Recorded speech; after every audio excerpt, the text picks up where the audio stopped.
Our next speaker, Jason. Jason has multiple years in agile coach and practitioner, has worked in companies like Spotify and ThoughtWorks. Jason, want to get up on stage?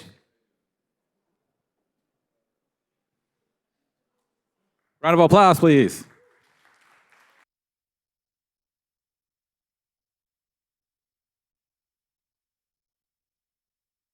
Hello, can you hear me?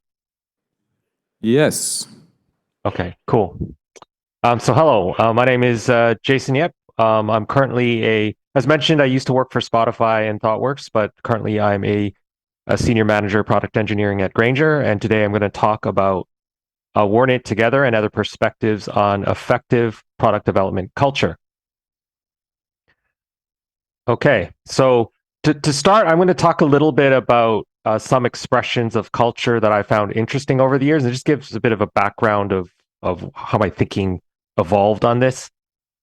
The first one, and I don't know how many people are familiar with this, is back in 2009, Netflix published their culture deck. It was called Freedom and Responsibility.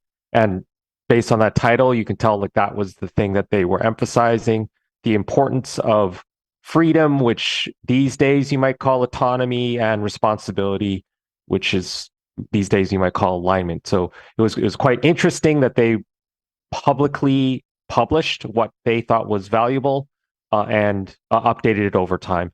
The first version of this was a presentation deck, the first two versions. The current version is on the website, which is not as sort of less interesting. But yeah, it was cool that they put that out there and people borrowed from it. The second interesting thing was the Zappos Culture books. I don't know if they still do this, but I remember like they did this for a very long time. The first one was from 2008, and I think the last one I could find was from 2019. The interesting thing with the Zappos Culture book back then, you could actually contact them and ask them to send you a copy of this book, and they would send it to you. And it was like a hardcover book; it was pretty heavy. They would send it to you for free and pay for shipping. So it was a thing where they were emphasizing the importance of culture, and it was less formal principles, values, etc., more a collection of employee and customer stories. So they were conveying their culture more from here are examples of what we do and what we're about, less than hey, here's a list of things that we consider important. So different from Netflix, but still very interesting, and also the fact that they would send it around highlighted how important they thought it was.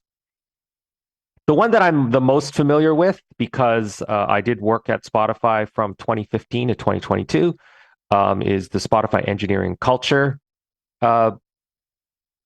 things. I was about to say videos, but the first version of this was actually a document called How Spotify Builds Products back in 2013. And the most well-known version of this is probably the Spotify engineering culture videos, both part 1 and part 2, published in 2014.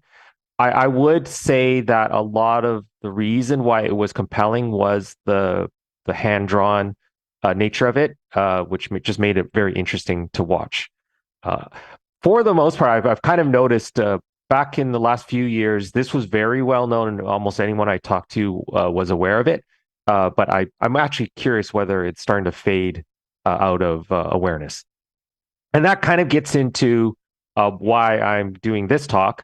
My question is, what might we say about effective product development culture today? Looking back at those things I mentioned before, it has been a while since they've been published and updated, or even where they're culturally relevant. So I thought, hey, what would we say if we were asking this question today? And you might ask, why bother? Why would you bother asking this question? Well, I have a cunning plan.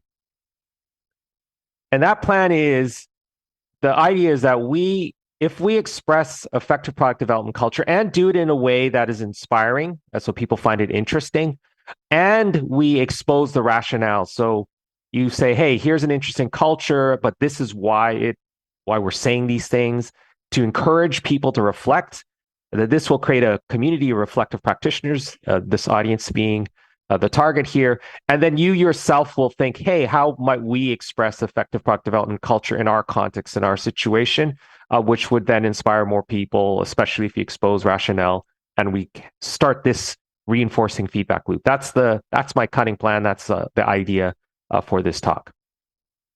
So I'm going to do a quick summary of the overall talk is really these things. I'm going to have 3 core beliefs, 9 guiding principles, and 7 key practices. Given time constraints, I won't flesh out all of this, but I'll give a flavor of most of it so you get the idea here. And again, the broader idea is it gives you some thought of, hey, how might I express it if I was asked today to do so? Okay, the first thing is effective product development cultures have particular core beliefs. So what do I mean by core beliefs? By core beliefs, I mean beliefs, thoughts that are not specific to product development. So we weren't talking about product development culture, but there are things where you believe about the nature of reality or the nature of people that influence how you think about product development, but they're more universal. One thing I've noticed with these sort of things is that they're only really noticeable when you encounter people and places that don't share those core beliefs. The one way to describe this, it's like believing in gravity is not something you talk about until you, like, let's imagine you went to a group of people that did not believe in gravity. It would be almost unbelievable. You'd be kind of like, hey, what's going on? That's the sort of thing we're talking about with core beliefs. With product development, effective product development culture, I think there are 3 examples of this. 1, we're in it together. 2, people are trustworthy. And 3, performance comes from playfulness. So the first one, this core belief of we're in it together. So here's a scenario which I've seen before, and it kind of highlights when you go, oh, hey, what's this? We're believing something else. So if you imagine a team is blocked, and they're delaying overall delivery. So in this case, it's the team right in the middle there where they need help. So team number 2. Now, let's imagine you have these team 1 and team 3. The response of team 1 to team 2 needing help is, hey, we're doing great. Too bad team 2 can't keep up. And team 3 is thinking, hey, team 2 is slow. We keep having to wait for them to finish. When you have that kind of reflexive response, which is more the team 2 is like a separate entity. That's not what this core belief is about. When you have this core belief of we're in it together, this is from a Canadian show. I don't know if you actually know about it, but they have this phrase: when a friend asks for help, you help them. It's the same idea. When a coworker asks for help, you help them. And this is not a rational thing because, again, it's a core belief, fundamental belief.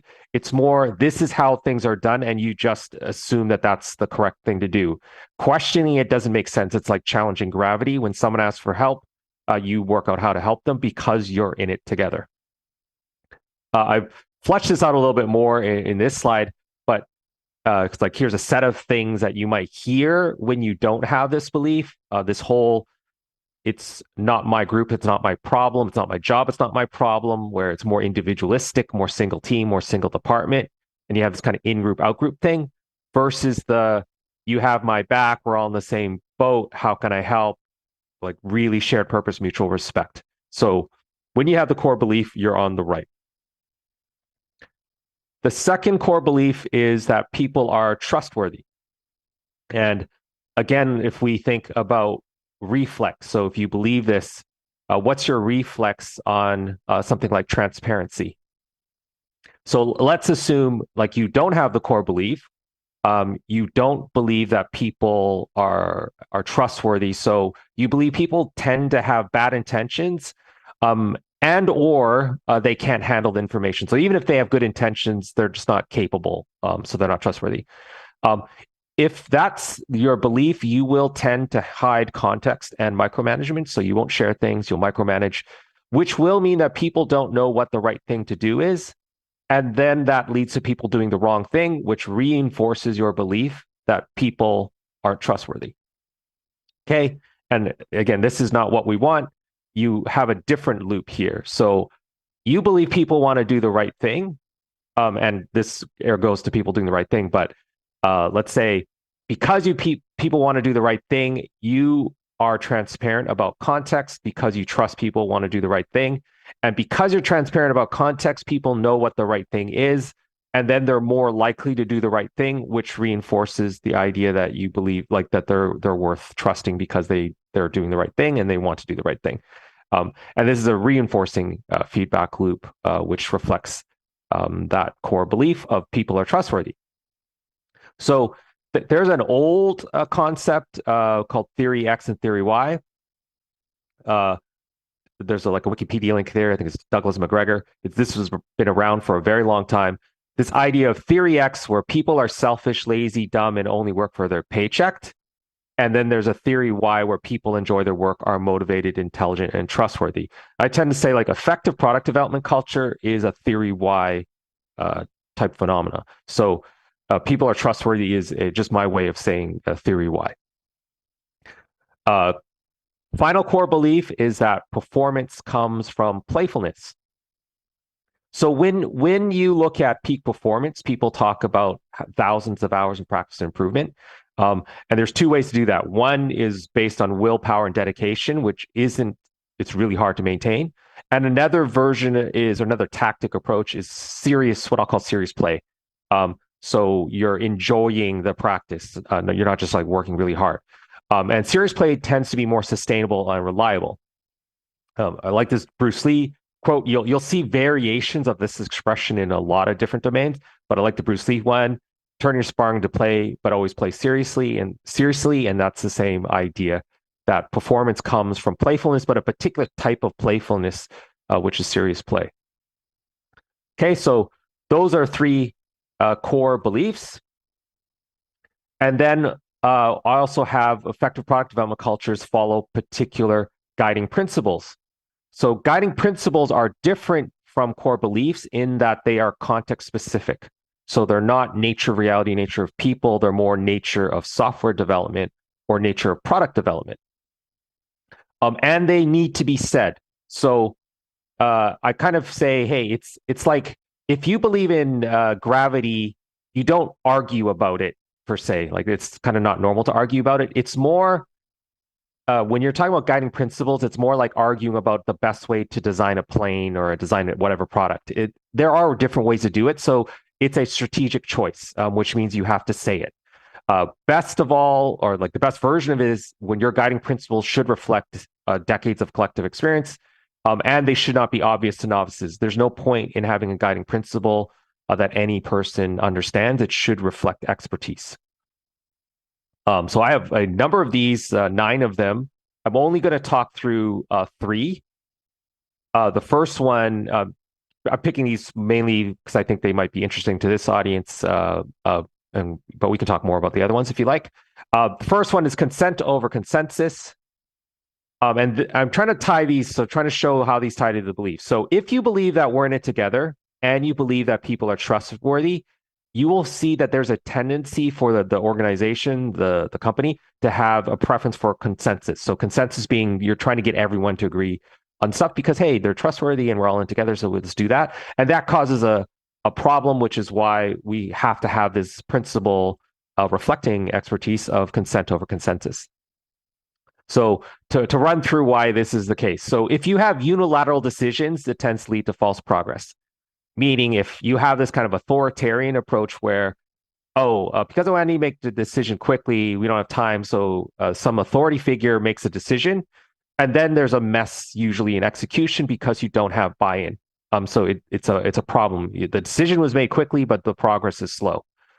Our response to that could be, we're going to do a consensus thing. So we're going to try to get everyone to agree on the idea before we make the decision, and that tends to be slow. Just because it's very difficult, especially at scale, to get everyone to 100% agree on something. And I kind of make the joke here, hey, we embrace change, but you need to convince everyone it's not really practical. So the response is this idea of consent over consensus as principle. The exact phrasing comes from something called sociocracy.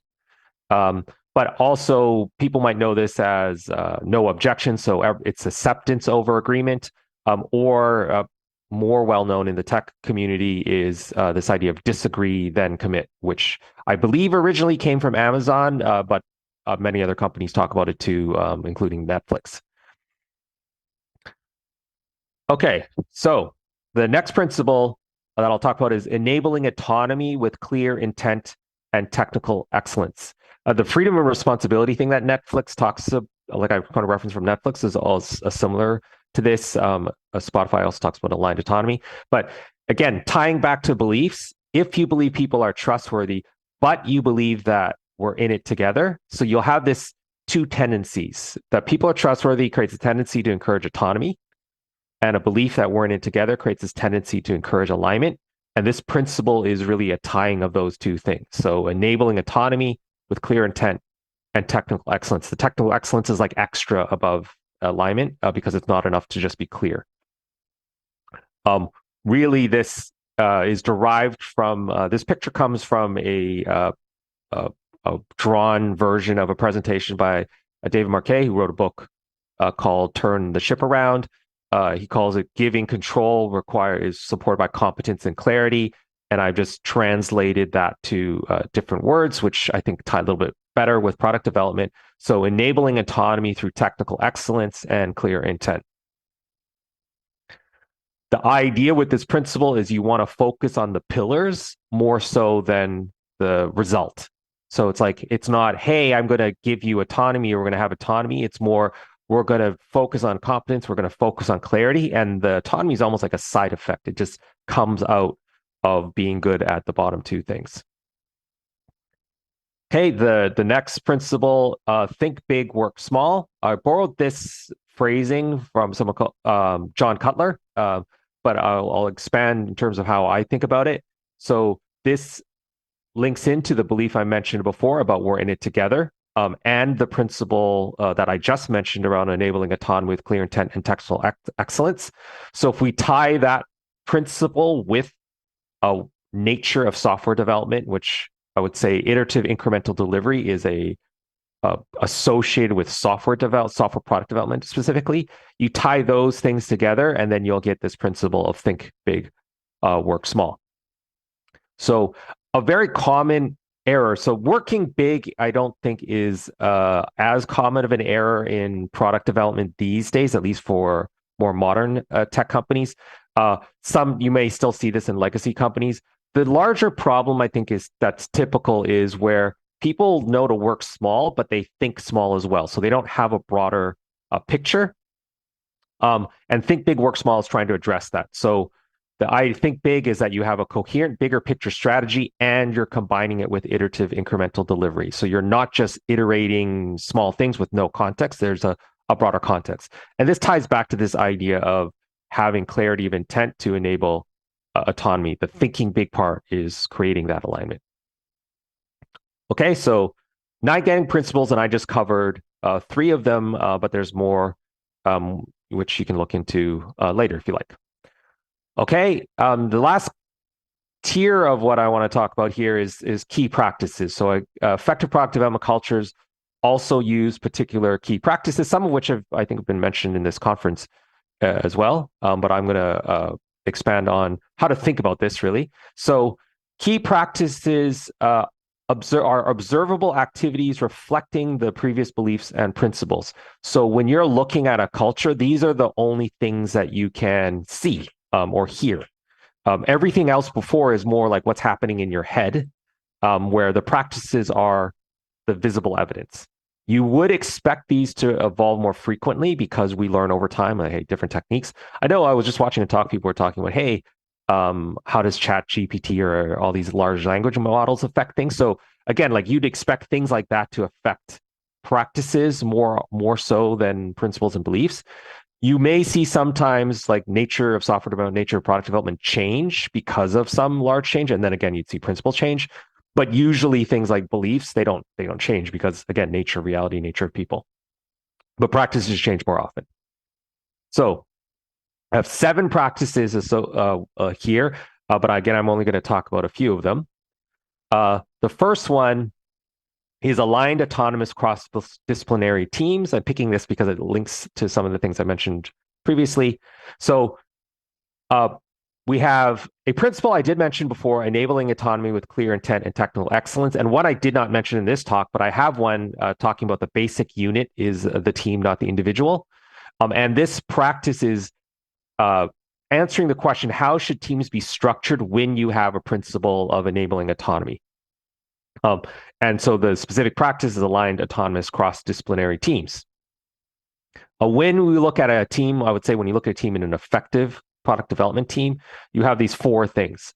So one, they are aligned. So there's a clear mission within the context of a broader product strategy, that they are autonomous, meaning that they're trusted to fulfill the mission autonomously, that those two things are kind of aligned. So it's aligned autonomy, and specifically because even though, hey, the team is autonomous, with usually what you'll see with broader strategy is that sometimes you need to coordinate across teams. So they can't operate independently all the time.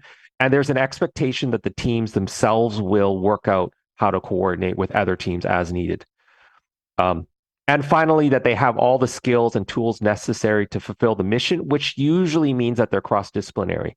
So like if I need data science skills or design skills in order to fulfill the mission, I may have a designer or a data scientist on my team, and so on and so forth. Whatever the mission will decide what those disciplines would need to be, but that's typical. So it's cross-disciplinary in response to what's necessary for the mission. It's not cross-disciplinary just because. Okay, the next practice is T-shaped people. And this ties into a principle that I didn't mention before, but developing products is by developing people, and how you do that is to have T-shaped people. There are a lot of different other different names that you might have heard this of. So I've heard of like multi-skilling, which is from the lean community, cross-training, generalizing specialists is an old agile term.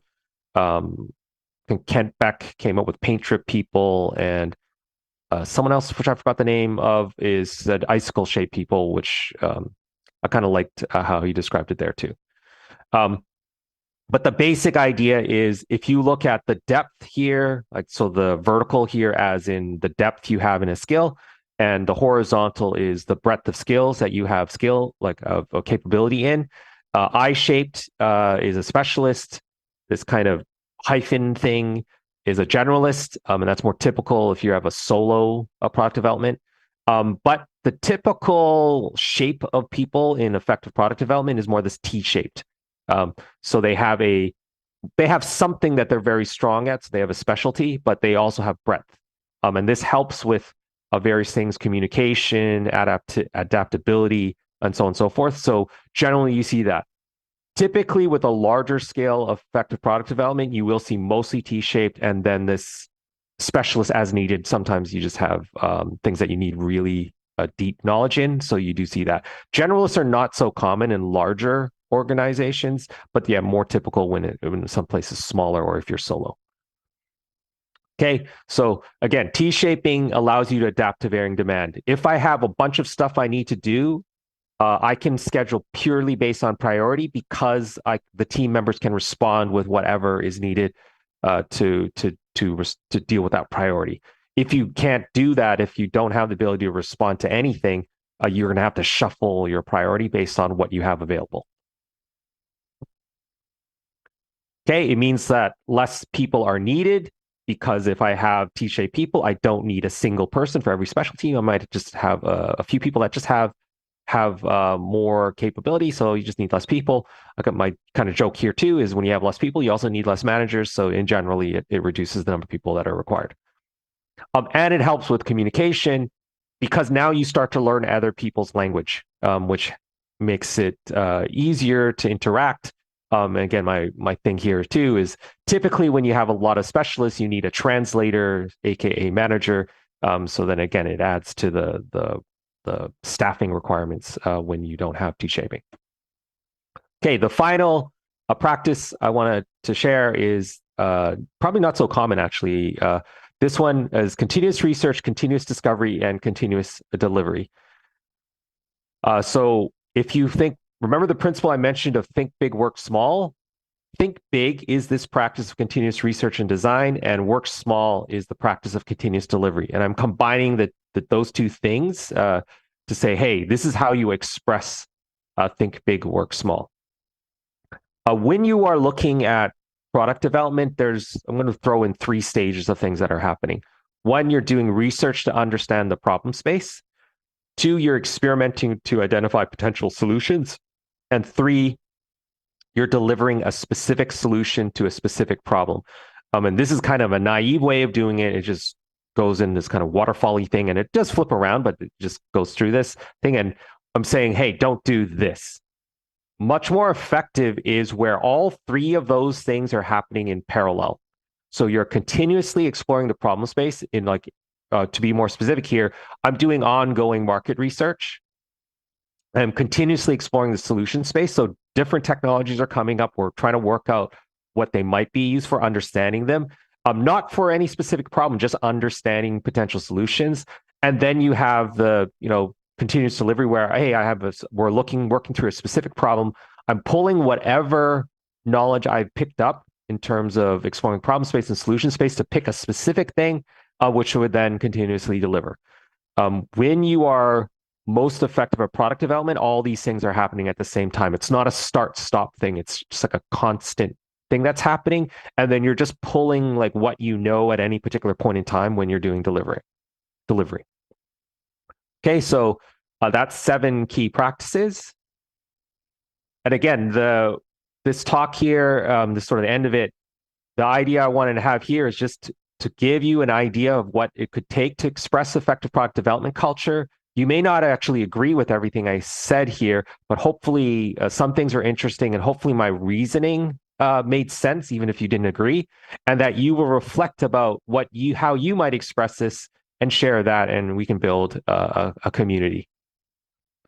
Okay, so this is, again, the summary of all the things here, including ones I didn't talk about, but 3 core beliefs, 9 guiding principles, and 7 key practices. And I'm open to any questions you might have.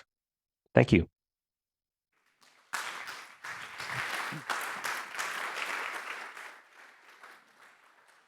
All right, thank you, Jason. So we're going to put you up on here on screen. Everybody else, we have Slido, so please get off your phones and start typing in your questions. Now, we do have a couple of questions already. The first question from the audience, what if I am actually not trustworthy? What can motivate me to change my mindset to start helping others and believing in the team? So they're saying like they themselves are not trustworthy. So I guess there's two things there. So trustworthy is whether they have good or bad intentions and whether they themselves are capable. So I can start with the capability side, right? Like if you say I'm not trustworthy because I don't have the right skills, then it's a matter of, okay, what skills do you need, and then like develop them, right? And being open about it too. So in a effective product development culture situation, I would say people are very open about, I'm good at this, I'm not good at that. You just say it, and then you build the skill, and then you become trustworthy. And it's fine. Like you could say, hey, someone's still trustworthy if they just don't have the skills, right? You just know like where to assign the things. Now, if you say I'm not trustworthy in terms of I have bad intentions, usually I would say you should probably work out what you want, like figure out your actual motivations and just shift to the thing that you want to do. Like that's one thing. There's also something of just understanding how your interests align to what the organization might be interested in. Like there's a bit of that too. But yeah, this is that's yeah. At least you have the awareness that you know that you're not trustworthy. That's good. Correct. Yeah, there's some self-reflection going on there. Yeah, that's good. Self-awareness. It's always valuable. All right. So next question. How to handle people who explicitly state that they are only here for the paycheck? There's something of, again, like the openness of that is okay, it's fine, right? Like, and there's a thing of just because their primary motivation is income, it doesn't mean that they can't be aligned, right? There's something of, oh, okay, this is you're just here for the paycheck. This is what we're interested in. Like, where there's clarity of what the organization is interested in, and that's associated with your income, then that's cool, right? You say, hey, I'm not doing it because um, I love the mission. I'm doing it because I understand the mission and accomplishing the mission gets me paid. I go, we're still good. We're still Correct. good. You're still trustworthy. Um, I have a consulting background, so I'm going, I've worked for plenty of places where I don't care about the mission, like not like fundamentally, but clarity of intention allows you to do what is necessary. And you have the skills. So you can say, oh, you're still trustworthy because that's there. And that's sort of what I'm talking about. Trustworthy here is not like, oh, I trust that everyone has a passion for what we're trying to do. That's not necessary. Clarity is necessary. Skill is necessary. That's it. Amazing. I like that answer. All right. So next question here. In your opinion, what doesn't work with the Spotify model? There were a number of things. Like, so some of this, if you're familiar with the Spotify engineering culture, you'll see some of this I've translated and moved over. But some of it, I would say not Spotify isn't necessarily even that great at. There are a few things. Let me think here. So one is I think one thing I used to say when I was still at Spotify is no matter how long I was there, aligned autonomy, as this whole thing of enabling autonomy with clarity and technical excellence, that's a hard problem. Like, I just sort of threw that out here. It's really hard to do that at scale. It's really hard. And I would say I would actually say, like, it might be more related to the kind of things I deal with a lot, but getting the clarity of intention through multiple layers of an organization is difficult. And there are, beyond the difficulty of communicating that, there's also, you start getting into power dynamics. So does someone at a very senior level want to create the clarity that enables the autonomy? That can be a problem, right? And this is sort of why I talk about core beliefs, right?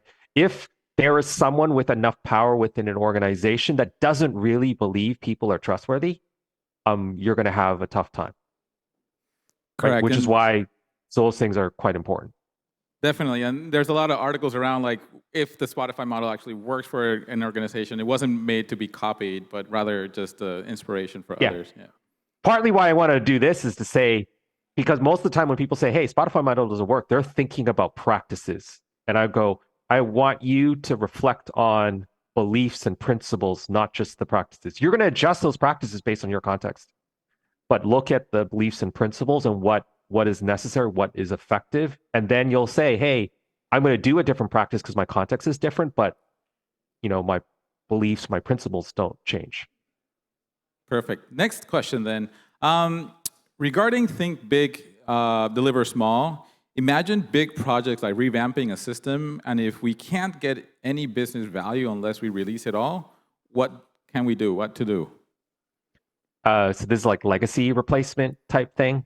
Sounds like, yeah, like a big Yeah. legacy revamping. Okay. Right. So I dealt with, it's oddly enough, I'm dealing with this right now. And I was dealing with it right before. So there are two things associated with this. One thing with legacy stuff is it's not, the value is not just to the customer, it's also the organization. Like even when you're talking about legacy replacement, there's some operational reasons for that. Like it could be just too expensive. It doesn't, well, I guess a few examples. Hey, I don't have access to data when it's some legacy thing, like the data is not good enough, or this thing costs too much to operate, or it's like, hey, there's a risk associated with it. So there's value in saying, hey, I might say I can take smaller steps purely to reduce risk. Like that's the only thing that I'm getting from the step. And I would still say that that's worth doing with legacy things because it's very dangerous if it's a core system. So you could say, hey, I'm working small because I'm just purely doing it off risk reduction. And I don't really care whether or not each piece adds new additional customer value because I'm purely doing off this risk reduction. The other thing is, hey, could you actually find, like, sometimes I go, hey, it's not easy. And I go, a lot of times when I've kind of been involved in this, I go, there's a little bit, you have to be more creative, right? You say, hey, oh, we can't possibly do this small step. Every time I've encountered that, I'm going, oh, well, what if we did this? And then you can do it. Um, oh, yeah, you just had Michael Feathers on this stage before, right? There's a lot of Correct. different techniques you can do, like it, and it's. I'm not saying it's easy, but there are techniques you can do that you can just shape, pull some stuff off. But it does require some creativity. Correct. And it just says, how disciplined are you on like you don't work big, and it's not a core belief, but it's discipline on that principle. Yeah, reframing it, trying to think of it a little bit different, kind of, yeah, break it down. All right, next question. Where can we check the rest of the not explained principles? I have a link in the presentation to a blog post that has all of this stuff. I actually have not finished fleshing out all the key practices, but you can see all the beliefs and principles there. I can share it somewhere, or when they share the slides, you'll see a link to it. So pay attention to the Slack. You'll share it over Slack for the blog. Okay. Next question. What if the entire org is not trustworthy? Sounds like a toxic environment, though. Yeah, that's a problem. These now we're talking about different tactics, right? Because let's say, what you're saying is, oh, my entire organization's not effective. How do I deal with that? Yeah, okay, that's tough. It's tough. That's a tough thing. Like we used to say, change your organization or change your organization. Because you might not win that one, depending on how much influence you have, how large your organization, you might not win. So you have to be prepared. But effectively, you need to kind of work through it, right? If my overall organization, like nobody's trustworthy, you work the steps. So, how do you kind of have to break the feedback loop, be more transparent so that people have more context, so that they're more capable of being successful. And then they're more likely to be trusted. Help people get skills so that they're more effective, which means, again, they're more trusted. You kind of have to try to break the loop. But having said that, if you're outnumbered, you may lose anyway. You might not be able to win that one. Yeah, you got to understand your scope of influence. And like you put in your kind of like first slides, you might influence a couple that influence even more, Yeah, So, and hopefully you can build like a thing. This is like you're talking about, it's kind of like how do you start a revolution, which I go, yeah, most times you don't win. Definitely. So it's hard. Maybe one more. How is it best to act if helpfulness is abused by coworkers? So this is the thing is you help people, but they don't reciprocate. So like they're really not into like they're just taking. Correct. So there's something like that needs to be addressed with, and that's more of a broader management type thing, right? So if you have employees that aren't, they are, hey, I kind of have this general default belief, but hey, you get exceptions. So you get someone who is very selfish, only takes, doesn't give, and you kind of have to isolate and remove them. But like from an individual, let's say you're not a manager, like you don't have access to that, then there's a little bit of reciprocity, right? So you could start with, I'm going to help because that's the thing I'm going to do. And that gives us a collective result. But if it's like I help and it's just like I'm only helping that individual, then it's like, hey, if a friend asks, you help them. It's same thing. They stop being your friend after a while if they never reciprocate, and it's kind of like this thing. You stop helping, if they never reciprocate. Which is that's not great, but that's sort of, it's like a tit for tat. And then you really need to deal with this at a management level. All right. Thank you for your answers.